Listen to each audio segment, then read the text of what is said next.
Annabelle chapter 1। Barbie हो या Superman, हम सभी ने बचपन में किसी न किसी डॉल के साथ जरूर खेला है। लेकिन इस डॉल से जुड़े इस हॉरर लेजेंड को सुनकर शायद आप फिर कभी किसी डॉल के करीब जाने का ख्याल भी अपने जहन में नहीं लाएंगे। एनाबेल डॉल से जुड़ी सच्ची घटनाएं इतनी डरावनी है कि आज तक उसे एड और लॉरेन वॉरेन के ऑकल्ट म्यूजियम में एक वुडन ग्लास में लॉक करके रखा गया है। एनाबेल की कहानी शुरू हुई 1970 में, जब एक 24 साल की लड़की डोना को उसकी मां ने एक एंटीक डॉल गिफ्ट करी थी। कॉलेज में होने के बावजूद भी वो इन सब चीजों के साथ खेलती थी और डॉल्स देखकर वो बेहद खुश हो जाती थी। डोना उस वक्त कॉलेज में थी और वो अपनी नर्सिंग की पढ़ाई कर रही थी। कॉलेज के पास ही एक अपार्टमेंट में डोना अपनी फ्रेंड एंजी के साथ रहा करती थी।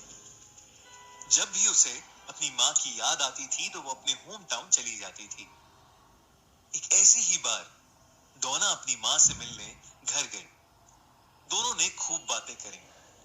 डोना का 24th बर्थडे नजदीक आ रहा था और इसीलिए उसकी माँ ने उसे एक प्यारी सी दिखने वाली डॉल गिफ्ट करी। डोना वो डॉल देखकर चहक उठी। अपनी माँ के गिफ्ट से डोना बहुत खुश थी। वो अक्सर उस डॉल से बहुत सारी बातें करती रहती। उसे ऐसा लगता कि मानो सच में वो डॉल उसे सुन रही हो। वो कॉलेज से वापस आके बस उसी के साथ खेलती रहती। उसे लगता था कि जैसे दिन भर की मेडिकल की पढ़ाई से थक हार के जब वो घर आती थी तो इस डॉल के साथ अपना टाइम बिताकर उसकी सारी थकावट चली जाती थी। वो रात में भी उस डॉल को अपने साथ बेड पर ही सुला देती थी। कॉलेज से आकर डोना और डॉल का मानो ये रेगुलर रूटीन हो गया था। कुछ दिन बीते। एक दिन जब वो कॉलेज से वापस आई तो डोना ने देखा कि उसकी डॉल बाहर सोफे पर पड़ी है, लेकिन जहां तक उसे याद था वो डॉल अपने बेडरूम में अपने बेड पर छोड़कर आई थी। जब डोना ने ये बात एंजी को बताई तो एंजी ने कहा कि उसने भी कई बार ये नोटिस किया है कि ये डॉल अपने आप एक जगह से दूसरी जगह चली जाती है। उस दिन के बाद से वो दोनों ध्यान से उस डॉल के मूवमेंट्स को नोटिस करने लगे। जब भी वो दोनों घर आते डॉल की पोजीशन बदली होती थी। वो लोग कॉलेज जाने से पहले डॉल को किसी एक रूम में रखते थे और वापस आकर देखते थे तो वो किसी और ही रूम में होती थी। धीरे धीरे ये चीजें बढ़ती गईं और कुछ दिनों बाद ये घटनाएं और भी डरावनी होने लगीं।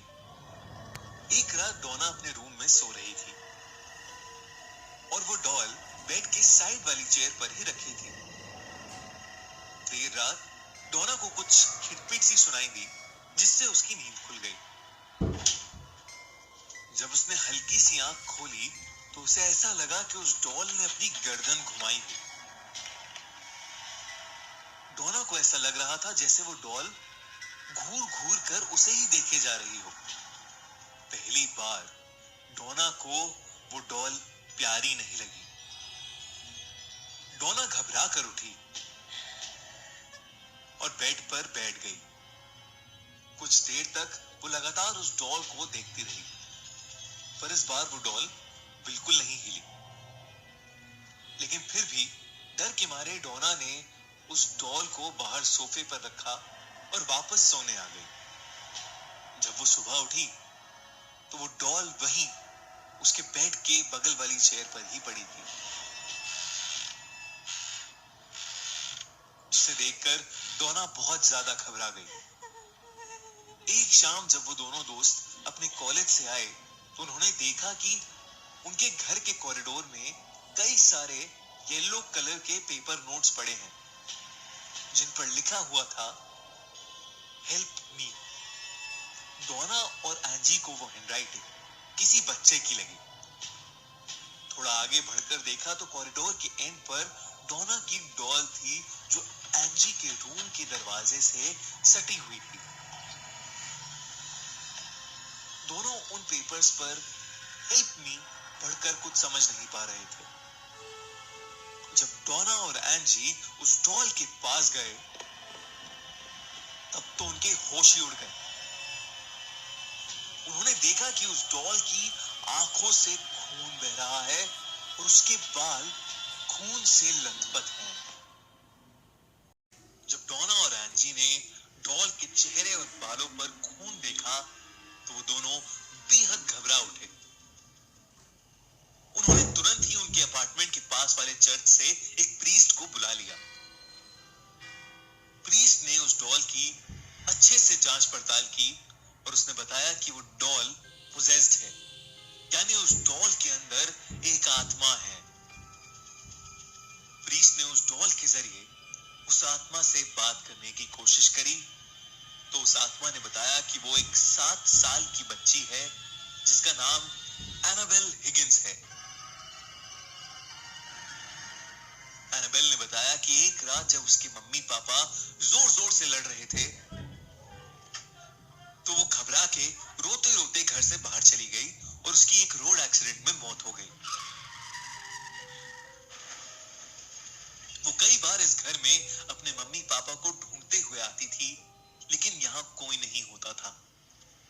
लेकिन जब डोना और एंजी यहाँ आए, तो वो उनके साथ सेफ फील करने लगी। वो उनके साथ इसी घर में रहना चाहती थी और इसीलिए वो डोना की डॉल में जाकर बस गई। प्रीस्ट ने डोना और एंजी की तरफ सवालिया नजरों से देखा। वो दोनों कंफ्यूज्ड थे, लेकिन एनाबेल की कहानी सुनकर उन्हें काफी दुख हुआ और इसीलिए उन्होंने एनाबेल को अपने साथ रखने का फैसला किया।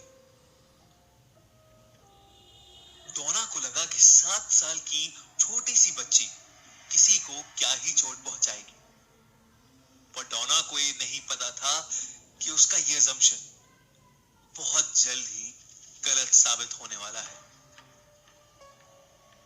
एंजी का एक बॉयफ्रेंड था, लू। वो कभी कभी उनके अपार्टमेंट्स में रहने आ जाया करता था। वो डोना का भी काफी अच्छा दोस्त था। जब एंजी ने उसे एनाबेल के बारे में बताया, तो लू घबरा गया। उसने कहा कि उसे वो डॉल शुरू से ही बहुत अजीब लगती है और इस बात के बाद तो डोना और एंजी को उस डॉल को अपने साथ बिल्कुल नहीं रखना चाहिए। लू ने उन्हें बहुत समझाया, लेकिन वो दोनों नहीं माने। एक बार लू को आधी रात में थोड़ी प्यास लगी। वो उठकर पानी पीने किचन में गया। किचन की खिड़की से चांद की हल्की सी रोशनी आ रही थी। वो वाटर प्यूरिफायर से ग्लास में पानी भर के जैसे ही मुड़ा, तो उसे एक बच्ची के हंसने की आवाज आई। उसने देखा कि एक छोटी सी लड़की फ्रिज के पास बैठी है और वो लू को देखते ही फ्रिज के पास वाले पर्दे के पीछे जाके छिप गई। लू को पर्दे से बस उसकी परछाई दिख रही थी और पर्दे के नीचे उसके पैर। ऐसा लग रहा था जैसे उस परछाई में उस लड़की के हाथ में एक डॉल भी हो। लू उस बच्ची को देखने के लिए पर्दे की तरफ बढ़ा। जैसे ही वो पर्दे के पास पहुंचा, तो उसके कंधे पर किसी ने हाथ रखा, जिससे वो चिल्ला उठा। लू ने जब देखा तो पीछे एंजी थी, जो उसे बुलाने आई थी। किचन से निकलते वक्त लू ने फिर से पर्दे की ओर देखा, तो उसे कुछ भी नहीं दिखा। उसे कुछ समझ नहीं आ रहा था। फिर एक रात जब लू सो रहा था, तो उसकी नींद अचानक टूट गई। उसने फील किया कि वो अपने शरीर को हिला नहीं पा रहा था। इस स्लीप पैरालिसिस से वो बहुत घबरा गया था। उसे फिर से एक छोटी बच्ची की हंसी सुनाई देने लगी। जब उसने नीचे अपने पैरों की तरफ देखा, तो उसे एनाबेल डॉल दिखी। जैसे ही दोनों की नजरें मिली, तो अचानक से एनाबेल डॉल लू की छाती पर आके बैठ गई और वो उसका गला घोटने लगी। लू इतना ज्यादा डर गया कि वो घबरा कर बेहोश हो गया। अगले दिन जब लू को होश आया, तो उसने देखा कि एनाबेल डॉल डोना के रूम में उसके बेड के पास वाली चेयर पर रखी हुई है।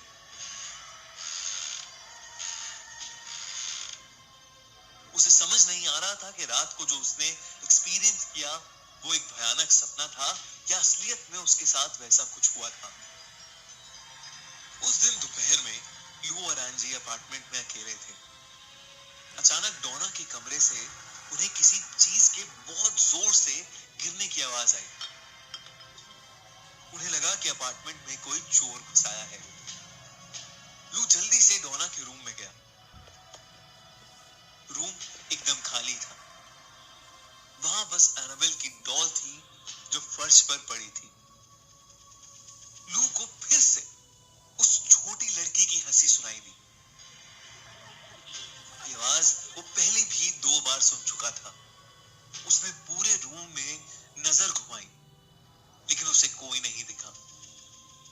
लू को अचानक सीने में बहुत तेज दर्द शुरू हो गया और जब उसने अपनी छाती को छुआ तो वहां से खून बह रहा था। जब एंजी ने वहां आकर उसकी शर्ट निकाल कर देखा तो लू की बॉडी पर किसी के आड़े टेढ़े नोचने के निशान थे। एंजी और लू के डर में पसीने छूट रहे थे। इसी बीच डोना घर आ गई और ये सब जानने पर दंग रह गई। उस डॉल की हंसी अब पूरे घर में गूंज रही थी। तीनों भागते हुए मेन डोर से बाहर निकलने लगे लेकिन बहुत दम लगाने के बाद भी वो डोर नहीं खोल पा रहे थे।